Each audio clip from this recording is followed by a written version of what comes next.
ഫേസ്ബുക്കിൽ ഞാൻ വെറുതെ വീഡിയോ ഇടുന്നൊന്നുമല്ല. എൻ്റെ ജീവിതത്തിൽ നടന്ന കാര്യങ്ങളാണ് ഞാൻ ഫേസ്ബുക്കിൽ വീഡിയോ ആയിട്ട് ഇടുന്നത്. എൻ്റെ ജീവിതത്തിൽ നടന്ന പല പ്രശ്നങ്ങളും അതിനോട് കണ്ട സൊല്യൂഷൻസ് ആണ് ഞാൻ വീഡിയോ ആയിട്ട് ഇടുന്നത്. അല്ല എൻ്റെ കാര്യങ്ങൾ വെറുതെ സോഷ്യൽ മീഡിയയിൽ കൂടെ വിളിച്ച് പറഞ്ഞ് വെറുതെ കേമനാകാനുള്ള ശ്രമമൊന്നുമല്ല ഞാൻ നടക്കുന്നത്. എന്തുകൊണ്ടാണ് എൻ്റെ വീഡിയോസ് വൈറലാകുന്നത്? എൻ്റെ ജീവിതത്തിൽ നടന്ന കാര്യങ്ങൾ നിങ്ങളുടെ ജീവിതത്തിൽ റിലേറ്റ് ചെയ്യപ്പെടുമ്പോഴാണ് നിങ്ങളെ വീഡിയോ കാണാൻ ആഗ്രഹിക്കുന്നത്. ഒരു ദിവസം വീഡിയോ ഇട്ടില്ലെങ്കിൽ നിങ്ങൾ എന്നോട് ചോദിക്കാറില്ലേ എന്താണ് ഇത്ര കാലം എവിടെയായിരുന്നു, എന്തുകൊണ്ടാണ് വീഡിയോ ഇടാത്തത് എന്ന് നിങ്ങളോട് ചോദിക്കാറില്ലേ? എവിടെ ചെല്ലും കാണും നിങ്ങളുടെ സ്നേഹത്തോട് ഇടപെടാറില്ലേ? ഇതൊന്നും എൻ്റെ മികവൊന്നുമല്ല. എൻ്റെ ജീവിതം നിങ്ങളുടെ ഈ ലോകം മുഴുവൻ എല്ലാവരുടെ ജീവിതം ഒന്നും തന്നെയല്ലേ? ആരുടെയെങ്കിലും ജീവിതത്തിൽ ഉണ്ടാകുന്ന പ്രശ്നങ്ങൾ അത് അതിന്റെ സൊല്യൂഷൻസ്, അത് കണ്ട സൊല്യൂഷൻസ് എങ്ങനെയാണ് ആ പ്രശ്നത്തിൽ നിന്ന് പുറത്തു വന്നതെന്ന് നമ്മൾ പറയുമ്പോഴേ അത് ജീവിതത്തിലെ പകർത്താനാണ് പലരും എൻ്റെ വീഡിയോ കാണുന്നത്.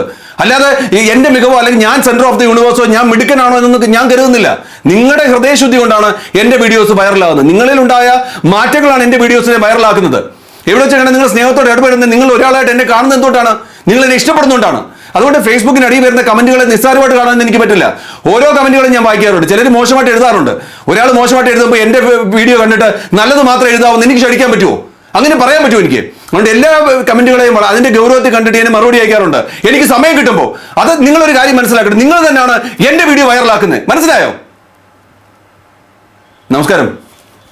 ഞാൻ ഈ പറഞ്ഞ കാര്യങ്ങളൊക്കെ നിങ്ങളെക്കുറിച്ച്, നമ്മുടെ ഫോളോവേഴ്സിനെ കുറിച്ച്, സുഹൃത്തുക്കളെ കുറിച്ചൊക്കെ പറഞ്ഞത് വളരെ പോസിറ്റീവായിട്ടുള്ള കാര്യങ്ങളാണ്. പക്ഷേ ഞാൻ ഉപയോഗിച്ച ടോൺ ഉണ്ടല്ലോ, ഞാൻ ഉപയോഗിച്ച ഭാഷയുണ്ടല്ലോ, അത് ഇത്തിരി കടുത്തു പോയതാണ്. കുറേ സമയത്തെങ്കിലും നിങ്ങൾക്ക് എന്നോട് ഇത്തിരി ദേഷ്യം തോന്നാനുള്ള കാരണം.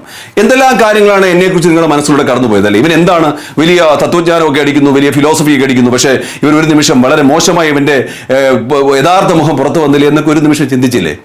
ഇതുപോലെ നമ്മുടെയൊക്കെ ജീവിതത്തിൽ എത്രയോ അവസരങ്ങളാണ് നടക്കുന്നത് അല്ലേ? നല്ലതിനും ചീത്തയ്ക്കും ഒക്കെ നമ്മൾ പലരോടും ഇങ്ങനെ ദേഷ്യപ്പെടാറുണ്ട്. നമ്മൾ ഒരിക്കലും ചിന്തിക്കാറില്ല എൻ്റെ ഒരു സംസാര ഭാഷ കൊണ്ട്, എൻ്റെ ഒരു എക്സ്പ്രഷൻ കൊണ്ട് മറ്റുള്ളവർക്ക് എത്രമാത്രം ഇമ്പാക്റ്റ് ഉണ്ടാവുമെന്ന് നമ്മൾ ആരും ചിന്തിക്കാറില്ല.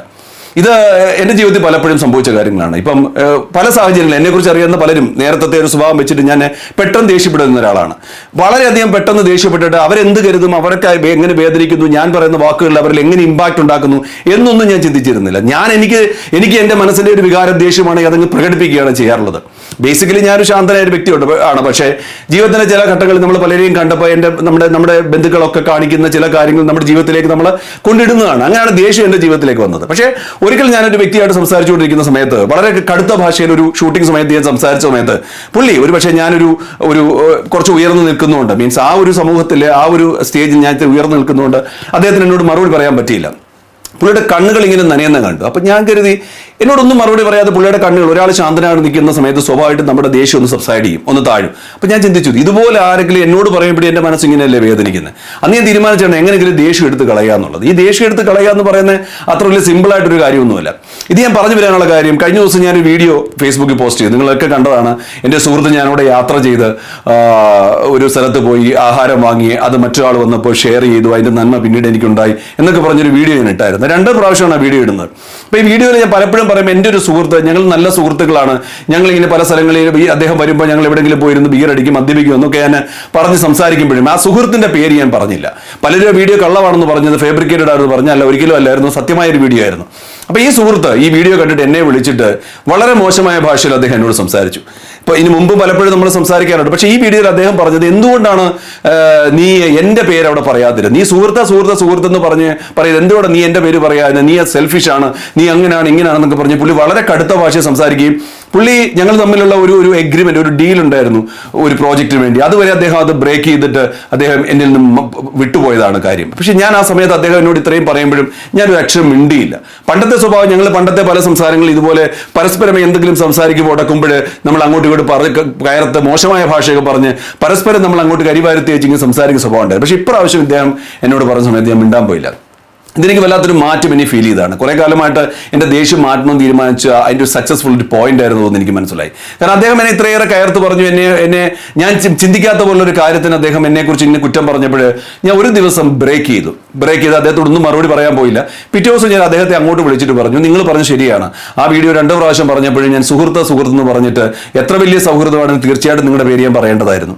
അതെൻ്റെ വീഴ്ചയാണ്. പിന്നെ ആ സമയത്ത് ഞാൻ ഓർത്തില്ല, ഒരു സ്റ്റോറി ടെല്ലിംഗ്, ഒരു കഥ പറയുമ്പോൾ അല്ലെങ്കിൽ ജീവിത അനുഭവം പറയുമ്പോൾ നമ്മൾ ആ ഒരു വിഷ്വൽ ഇങ്ങനെ കണ്ടിട്ടാണ് പറയുന്നത്. അപ്പം അതിനകത്ത് പലതും നമ്മൾ അറിയാതെ വിട്ടുപോകുന്നതായിരിക്കും, ആര് പേരോ എന്തെങ്കിലുമൊക്കെ വിട്ടുപോകുന്നതായിരിക്കും. മാത്രമല്ല മദ്യപിച്ചു, ഞങ്ങൾ കാണാറുണ്ടായിരുന്നു, മദ്യപിക്കാറുണ്ടായിരുന്നു എന്നൊക്കെ പറയുന്ന സമയത്ത് അത് ചിലപ്പോൾ ചില കുടുംബങ്ങൾക്ക് അത് ഇഷ്ടപ്പെട്ടെന്ന് വരില്ല. എൻ്റെ ഭർത്താവ്, എൻ്റെ മകൻ മദ്യപിക്കുമോ എന്നൊക്കെ ഒരു തോന്നലുണ്ടാവുമെന്ന് കരുതി, ഉപബോധ മനസ്സിൽ കരുതിയായിരിക്കും ഒരുപക്ഷെ അദ്ദേഹത്തിനോട് പേര് പറയാറുണ്ട്. ഇപ്പം നമ്മൾ സുഹൃത്തുക്കൾ നമ്മൾ എന്തെല്ലാം സംസാരിക്കുക, ഇടപെടുകയൊക്കെ ചെയ്യാറുണ്ടല്ലോ, അതെല്ലാം നമുക്ക് ഡിസ്ക്ലോസ് ചെയ്യാൻ പറ്റില്ലല്ലോ, കാരണം അത് മറ്റൊരാളുടെ ജീവിതത്തെ ബാധിക്കുന്നതല്ലേ. അപ്പം അതുകൊണ്ട് തന്നെ അബോധമായിട്ട് ഞാനത് ഒഴിവാക്കിയതായിരിക്കും. എന്തായാലും ഞാൻ അദ്ദേഹത്തോട് ക്ഷമ ചോദിച്ചിട്ട് ഇതിനപ്പുറം ഇപ്പുറം എനിക്കൊന്നും പറയാനില്ല എന്ന് പറഞ്ഞിട്ടാണ് ഞാൻ അദ്ദേഹത്തോട് ആ സൗഹൃദം എന്നേക്കുമായിട്ട് ഇല്ലാതായിപ്പോയി, ഈ ഒരൊറ്റ കാരണം കൊണ്ട് തന്നെ. കാരണം ഞാനും തെറ്റുകാരനല്ല, അദ്ദേഹം തെറ്റുകാരല്ല. അദ്ദേഹത്തിന്റെ ഭാഷയിൽ ഞാൻ തെറ്റുകാരനാണ്, അദ്ദേഹത്തിന്റെ പേര് പറഞ്ഞില്ല. എൻ്റെ ഭാഷയിൽ അദ്ദേഹം ഒരുപക്ഷെ തെറ്റ് ചെയ്തു, കാരണം ഒരു കാര്യം അറിയാതെ എന്നോട് റിയാക്ട് ചെയ്തതിൻ്റെ ഒരു ഞാൻ അനുഭവിച്ച ഒരു പെയിനും ഒക്കെ എന്നെയും വല്ലാതെ വേദനിപ്പിച്ചു. അതുപോലെ അതല്ല പറഞ്ഞു വരുന്നത്. ആ വീഡിയോയുടെ അടിയിൽ എനിക്ക് നിരവധി കമന്റ് വന്ന കൂട്ടത്തിൽ ഒരാൾ എനിക്ക് കമന്റ് ചെയ്തിട്ടുണ്ടായിരുന്നു. അദ്ദേഹം പറഞ്ഞൊരു മെസ്സേജ് ഇതാണ്: സാർ, എനിക്ക് ഉണ്ട് ഒരു ദുസ്വഭാവം, പെട്ടെന്ന് ദേഷ്യം വരും, അത് ആരെ എന്ത് എന്നൊന്നില്ലാതെ പെട്ടെന്ന് പ്രതികരിക്കും. അത് കാരണം ജീവിതത്തിൽ ഒരു നിലയ്ക്കും മാറ്റങ്ങൾ ഉണ്ടാകുന്നില്ല. എന്തെങ്കിലും ഐഡിയ ഉണ്ടോ, അവോ പരിശ്രമിക്കാൻ തയ്യാറാണെന്നുള്ളത്. അതുകൊണ്ടാണ് ഞാൻ ഈ ഒരു വീഡിയോ ഇങ്ങനെ ചെയ്യാൻ തീരുമാനിച്ചത്. ഇപ്പം ഞാൻ ആദ്യം സംസാരിച്ചൊരു ടോണ് ഈ പറഞ്ഞ ഈ മെസ്സേജ് അയച്ച ആൾ തന്നെ കേൾക്കുക. നമ്മുടെ മനസ്സിലുള്ള വികാരം കൊണ്ട്, ഇപ്പം ദേഷ്യം എന്ന് പറയുന്ന ഒരു നമ്മുടെ ഒരു വികാരമാണ്, മറ്റു വികാരങ്ങളെ പോലെ നമ്മുടെ ഒരു വികാരമാണ്. പക്ഷെ അത് നമ്മളെ ആവശ്യത്തിനും അനാവശ്യത്തിനും പ്രയോഗിക്കുന്ന സമയത്ത് അത് മറ്റുള്ളവരിൽ ഒരുപാട് ഇമ്പാക്റ്റ് ഉണ്ടാക്കും. അപ്പം ഇതിനെ സബ്സൈഡ് ചെയ്യുക എന്ന് പറഞ്ഞാൽ വളരെ ബുദ്ധിമുട്ടുള്ള കാര്യമാണ്. ആദ്യം നമ്മൾ മനസ്സിലാക്കേണ്ട ഒരു കാര്യം, നമ്മൾ ജീവിതത്തിൽ ചെയ്യുന്ന എല്ലാ കാര്യങ്ങളും ചെയ്യുന്നത് സന്തോഷം പ്രതീക്ഷിച്ചുകൊണ്ടാണ്, അല്ലേ? ഒരാൾ ഇടപെടുമ്പോൾ, ഒരാളുടെ സംസാരിക്കുമ്പോൾ, അല്ലെങ്കിൽ ഒരു സ്ഥലത്ത് പോകുമ്പോൾ എവിടെയും നമുക്ക് സന്തോഷം കിട്ടണം.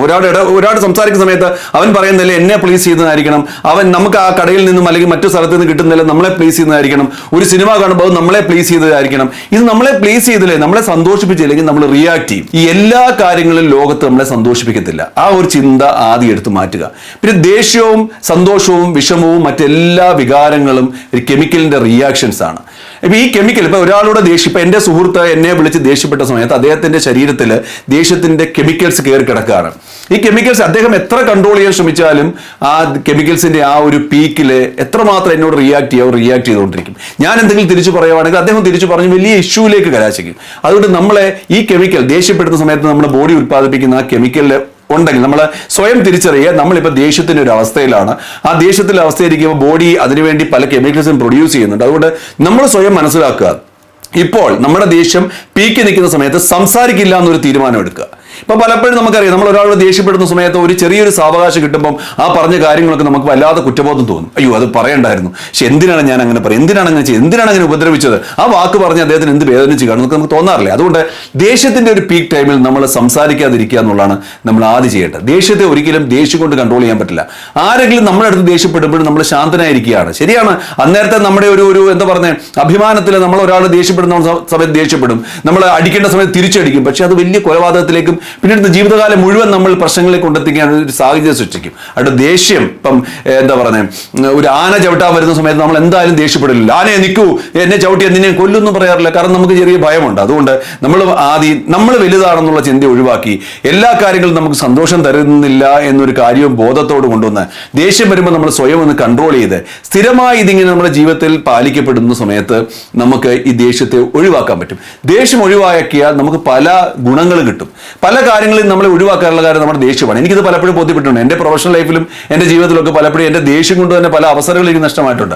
അതിൽ നിന്നൊക്കെ തിരിച്ചറിയ ദേഷ്യം മദ്യപാനം പോലെ അല്ലെങ്കിൽ മയക്കുമരുന്ന് പോലെ തന്നെ ഒരു വിപത്തുള്ള കാര്യം തന്നെയാണ്. ഇതെന്റെ ജീവിതത്തിൽ പകർത്തിക്കൊണ്ടാണ് ഈ സുഹൃത്ത് എന്നെ വിളിച്ചിട്ട് ഇത്രമേറെ എന്നെ കടുത്ത് എന്നോട് സംസാരിച്ചപ്പോഴും ഞാനത് ശാന്തനായത്. ആ സ്വഭാവം എന്നിൽ നിന്ന് പൂർണ്ണമായി മാറി തുടങ്ങി എന്നുള്ള തെളിവാണ്. അതുകൊണ്ട് നമുക്ക് ചെയ്യാൻ പറ്റുന്ന കാര്യം, ആദ്യം നമ്മളെ ദേഷ്യത്തെ ഐഡന്റിഫൈ ചെയ്യും. ഈ ദേഷ്യം എൻ്റെ ഒരു വികാരമാണെന്നും ജീവിതത്തിൽ നമ്മൾ ചെയ്യുന്ന കാര്യങ്ങൾ ഒന്നും സന്തോഷം കിട്ടില്ലെന്നും ദുഃഖം കിട്ടിയാലും അതിനെ അല്ലെങ്കിൽ ആരെങ്കിലും മോശമായിട്ട് പ്രതികരിച്ചാലും നമ്മൾ അതിനെ സംയമനത്തോടെ നേരിടണമെന്നൊക്കെ ഒരു ബോധം നമ്മൾ ഉണ്ടാക്കിയെടുക്കുക. പിന്നെ ജീവിതമല്ലേ, നമ്മളെപ്പോലെ തന്നെയാണ് മറ്റു വ്യക്തികളും. ഒരാൾ നമ്മളെ അടിക്കുമ്പോൾ നമുക്ക് വേദനിക്കുന്ന പോലെ നമ്മൾ മറ്റൊരാളെ അടിക്കുമ്പോൾ അവർക്ക് വേദനിക്കും. ഒരാൾ നമ്മളെ ചീത്ത വിളിക്കുമ്പോൾ നമുക്ക് ഹൃദയത്തിൽ കൊള്ളുന്ന പോലെ നമ്മൾ മറ്റൊരാളെ ചീത്ത വിളിക്കുമ്പോൾ അവർക്ക് ഹൃദയത്തിൽ കൊള്ളും. ഇപ്പൊ തുടക്കത്തിൽ എൻ്റെ വീഡിയോസ് ഒക്കെ സന്തോഷമായിട്ട് കണ്ടുകൊണ്ടിരുന്ന ആൾ ഒരു നിമിഷം ഞാൻ ഒരു കടുത്ത ഭാഷയെ സംസാരിച്ചപ്പോൾ നിങ്ങൾക്ക് വേദനിച്ചില്ലേ? നിങ്ങൾ എന്നെക്കുറിച്ച് മോശമായിട്ട് കരുതിയില്ലേ? ഇത് തന്നെയാണ് പലപ്പോഴും നമ്മളെക്കുറിച്ച് മറ്റുള്ളവരും കരുതുന്നത് നമ്മൾ ദേഷ്യപ്പെടുമ്പോൾ. അപ്പോൾ ദേഷ്യം എന്ന വികാരം വലിയൊരു വിപത്താണ്. നമ്മുടെ ജീവിതത്തെ ശരീരത്തെ കാർന്നു തിന്നുന്ന മയക്കുമരുന്ന് പോലെ, മദ്യപാനം പോലെ, ക്യാൻസർ പോലെ വല്ലാത്തൊരു രോഗാവസ്ഥ തന്നെയാണ് ദേഷ്യം. അതുകൊണ്ട് ദേഷ്യം എടുത്തു കളയുക. ഇത്തിരി ബുദ്ധിമുട്ടാണ്, ജീവിതത്തിൽ നിന്ന് എടുത്തു കളഞ്ഞ് നമ്മൾ അനുഭവിക്കുന്ന ഒരു സുഖമുണ്ട്. ഇപ്പം ഞാൻ അനുഭവിക്കുന്ന പോലെ. ആദ്യം ഞാനൊരു നടനോടാണെന്ന് അറിയാമല്ലോ, അപ്പോൾ ചെറുതായിട്ടൊന്ന് അഭിനയിച്ച് നോക്കിയതാണ്. അപ്പോൾ എന്തായാലും ദേഷ്യം കൺട്രോൾ ഈ ഒരു സഹോദരനോടും പറയാനുള്ളതാണ്. വേറൊരു മാർഗ്ഗമില്ല, നമുക്ക് തന്നെ മാറ്റി. അതിന് മരുന്നൊന്നുമില്ല. ചില മരുന്നുകളൊക്കെ ഒരു പക്ഷേ വികാരങ്ങളെ സബ്സൈഡ് ചെയ്യാൻ വേണ്ടി ഉപയോഗിച്ചേക്കാം, പക്ഷെ അതിന് പിന്നീട് ഭാവിയിൽ പ്രശ്നങ്ങളൊക്കെ ഉണ്ടായേക്കാം. അതുകൊണ്ട് സ്വയം നിയന്ത്രിക്കുക എന്നുള്ളൊരു ഒറ്റ മാർഗ്ഗവും മരുന്നും മാത്രമേ നമ്മുടെ മുമ്പിലുള്ളൂ. ഇത് ഞാൻ ചെയ്തതാണ്, ഞാൻ പ്രൂവ് ചെയ്തതാണ്. എൻ്റെ ജീവിതത്തിൽ ഇപ്പോൾ എനിക്ക് ദേഷ്യം തോന്നാറില്ല. ആരോടെങ്കിലും ദേഷ്യം തോന്നിയാൽ തന്നെ ഞാനിപ്പോൾ മിണ്ടാതിരിക്കും. പിറ്റേ ദിവസം നമുക്ക് മനസ്സിലാവും ആ ദേഷ്യം അബദ്ധമായിരുന്നു, അന്ന് എന്തെങ്കിലും പറഞ്ഞിരുന്നെങ്കിൽ അത് അവർക്ക് വേദനിക്കുക, ബന്ധം അവസാനിക്കും. അപ്പം അതുകൊണ്ട് ഇപ്പോഴേ എൻ്റെ ഒരു സ്റ്റാൻഡ് ഇതാണ്. ഞാൻ വളരെ കൂളാണ്, വളരെ ശാന്തനാണ്, വളരെ സന്തോഷത്തിലാണ്. നോ ടെൻഷൻ, നോ പ്രോബ്ലം, എല്ലാവരും ഫ്രീ ആയിട്ട് പോവുകയാണ്. അപ്പോൾ ആദ്യം നിങ്ങളെ കുറേ സമയത്തേക്കെങ്കിലും ഞാനൊന്ന് ടെൻഷൻ അടുപ്പിച്ച് എന്നോട് ക്ഷമിക്കുക. എന്തായാലും ദേഷ്യം മാറ്റാനുള്ള പാതയിലുള്ളവർക്കെല്ലാം സ്വാഗതം. എല്ലാവർക്കും നല്ലത് വരട്ടെ.